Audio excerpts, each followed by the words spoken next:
আসসালামু আলাইকুম everyone, welcome back to my channel.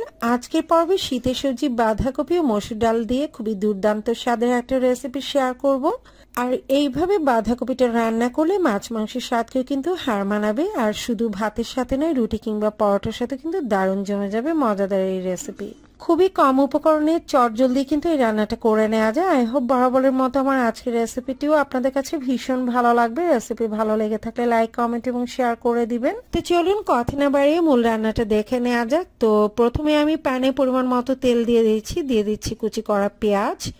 কিছুটা সময় পেঁয়াজ কুচিটাকে নেড়েচেড়ে ভেজে নিব। যখন পেঁয়াজের রং হালকা চেঞ্জ হয়ে আসবে, ঠিক এ পর্যায়ে আমি দিয়ে দিচ্ছি 1 চা চামচ পরিমাণ আদা বাটা, 1 চা চামচ পরিমাণ রসুন বাটা।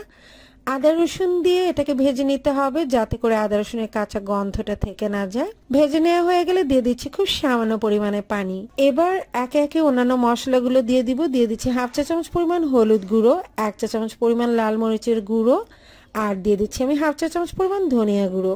টালা জিরার গুঁড়ো দিয়ে দিচ্ছি 1/2 চা চামচ পরিমাণ, সেই সাথে দিয়ে দিচ্ছি স্বাদ মতো লবণ। সবগুলো মশলা দিয়ে খুব ভালো করে একটু কষিয়ে নিতে হবে। মশলাটা যত ভালোভাবে কষিয়ে নেওয়া যাবে রান্নাটা কিন্তু ততটাই টেস্টি হবে। কষানো হয়ে এসেছে, এ পর্যায়ে দিয়ে দিচ্ছি আমি ধুয়ে রাখা মসুর ডাল। এখানে আমি মেজারমেন্ট কাপের 1 কাপ পরিমাণ মসুর ডাল নিয়েছি। এর সাথে দিয়ে দিচ্ছি কুচি করে কেটে রাখা বাঁধাকপি। আমি একটা ছোট সাইজের বাঁধাকপি পুরোটাই কিন্তু এভাবে কুচিয়ে নিয়েছি। দিয়ে দিচ্ছি কিছু কাঁচামরিচের ফালি। নেড়েচেড়ে মশলার সাথে খুব ভালো করে সবকিছু একটু মিক্স করে নিয়েছি। উল্টে পাল্টে সবকিছুর সাথে মশলাটাকে মিক্স করে নিয়ে বেশ কিছুটা সময়টাকে কষিয়ে নিব। আমি ঘড়ি ধরে আনুমানিক 5 থেকে 6 মিনিটের মতো এটাকে কষিয়ে নিয়েছি।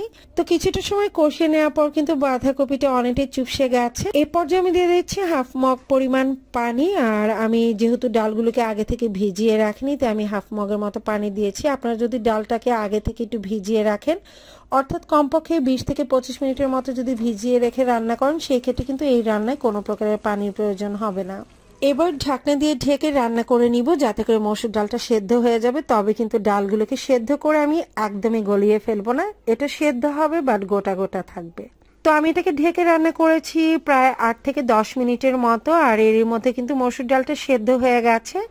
আর লক্ষ্য করলে হয়তো দেখতে পাচ্ছেন ডালটা কিন্তু বেশ গোটা গোটা আছে। যদি আমি ডালগুলোকে ভিজিয়ে রেখে রান্নাটা করতাম, সেই ক্ষেত্রে হয়তো ডালগুলো অনেকটাই গলে যেত। তো আপনারা যদি ভিজিয়ে রেখে রান্না করেন, সেই ক্ষেত্রে কোনোভাবে কিন্তু পানি ব্যবহার করবেন না। বাঁধাকপি থেকে যে পরিমাণে পানি উঠবে তাতে কিন্তু সবকিছু পারফেক্টলি সেদ্ধ হয়ে যাবে। তো আমি বেশ কিছুটা সময় রান্না করেছি, বাট এখনো কিন্তু একটু পানি পানি ভাব আছে। আর এই ভাজিটা কিন্তু পানি পানি ভাব থাকলে একদমই খেতে ভালো লাগবে না। তো আরও কিছুটা সময় নেড়েচেড়ে এটাকে ভেজে নিব যাতে করে বাঁধাকপিতে যে এক্সট্রা পানি রয়েছে সেটা যেন শুকিয়ে আসে। অনেকটাই ভাজা ভাজা টাইপ হয়ে গেছে আর ভাজিটা থেকে কিন্তু অনেকটাই তেল উঠে এসেছে। তো নামিয়ে নেওয়ার ঠিক আগ মুহূর্তে দিয়ে দিচ্ছি কিছু কুচি করা ধনে পাতা। আর শীতের সিজনে যে কোনো ভাজি কিংবা সবজিতে কিন্তু এই ধনিয়া পাতাটা জাস্ট অসাধারণ লাগে। আমার কাছে তো খুব ভালো লাগে, তাই আমি চেষ্টা করি সব রান্নাতেই ধনিয়া পাতা কুচিটা ব্যবহার করার জন্য। ধনিয়া পাতা কুচি দিয়ে জাস্ট মিনিট 2 আমি ভেজে নিব। তো রান্নাটা অলমোস্ট হয়ে গেছে। আর এভাবে বাঁধাকপিটা একবার হলো ট্রাই করে দেখতে পারেন, ভীষণ টেস্টি হয় খেতে। আর রুটি বা পরোটার সাথে তো দারুণ লাগে। আশা করছি রেসিপিটি আপনাদের কাছে সহজ লেগেছে। শুরু থেকে শেষ পর্যন্ত পুরো রেসিপিটি দেখার জন্য সবাইকে ধন্যবাদ জানিয়ে আজকের মতো এখানে বিদায় নিচ্ছি। সবাই ভালো থাকবেন, সুস্থ থাকবেন। আল্লাহ হাফেজ।